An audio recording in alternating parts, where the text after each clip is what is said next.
In this video, I'm going to show you how to set up the settings for your scheduler or make changes to them if you've already set them up. First, you're going to want to get logged into Fisdap and it'll take you to the dashboard. The next step is to go to the account page by clicking on the account tab at the top of the page. And then about halfway down in the program settings box, you'll find scheduler, which you'll want to click here. The first option is students cannot view each other's schedules.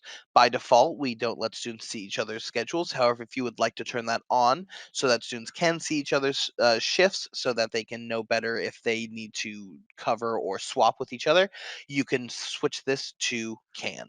Uh, the next steps are going to be determined by how your program really wants to set up FISDAP.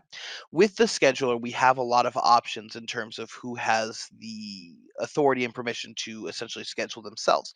You can go from the instructors have all the responsibility, which is to say they would create the shifts, they would assign the shifts to the students, and the students wouldn't be able to sign up for anything or create their own. They would just be at the will of whoever adds the shifts to them. And when they go to the scheduler, they would just see their shifts again, unless, of course, the option was set to turn let students see each other's, in which case they would see each other's, but they couldn't add new shifts either on their own or with the available shifts. If you would like them to be able to create their own shifts, you can turn these settings on. Students can create field, can create clinical, and again, by default, we do have lab set on so that they can create their own lab shifts. These don't have to be the same. You can have clinical turned off so that they do create their own field or create their own lab. You can have all of them turned off. It's really up to you how you want to set it up. If you want to create shifts that are available for your students to sign up and then they'll come in and choose what works for them, that way they can't create their own, but you're still letting them have some autonomy over their own schedule, you can turn sign up on for those shift types. And then you'll see that there are some other options that become visible here. Before we get into that, the other options on this side are the student notifications. By default, students will be notified via email if they are added or removed from a shift. If you would like to turn that off, simply click the on to an off, and then you're all set. You can also manage your sites by clicking on this link, or you can manage the compliance requirements by clicking on this link. With the options below, these are the default add options. So this is when you go to create a new shift of this shift type, these will be the default settings. So to start with, students cannot drop, cover, or swap shifts by default for lab, clinical, or field. If you would like to change that, you simply would click the cannot and it becomes can, and then you have the option of without or with permission. That way they can make the request to drop a shift, but it would still have to go through you if permission is turned on. Again, these can be switched on or off independently. That doesn't need to be an all or nothing thing. And when you go to actually create the shifts, if there's a specific shift that you want to go against the default, you can make that change when creating or editing the shift. That's something that we'll go over in the creating and editing shifts in the scheduler video.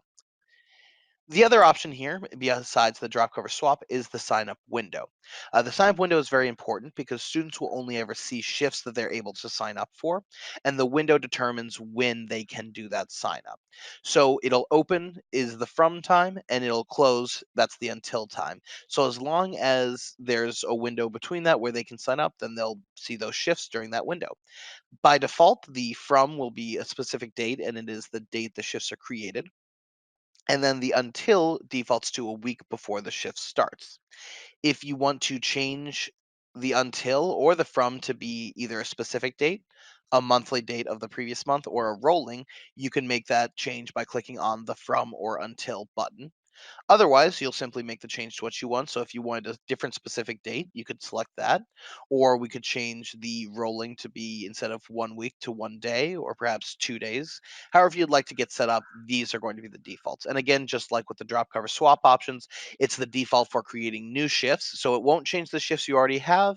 And if you ever need to make a change to when you're creating new shifts, it doesn't need to use the defaults, but this is what the defaults will be set to. So again, this is why it's good to get this all set up before you start creating shifts in your schedule, because if most or all your shifts use the same default settings, then it'll save you time when you go create them because you won't need to make that change every time you create those shifts. Once you've set up everything as you want to get set up, just make sure to hit the save button at the very bottom of the page. and you'll be all set. If you have any other questions, please let us know. Our support number is 651-690-9241, and our support email is support@fisdap.net. Have a great day.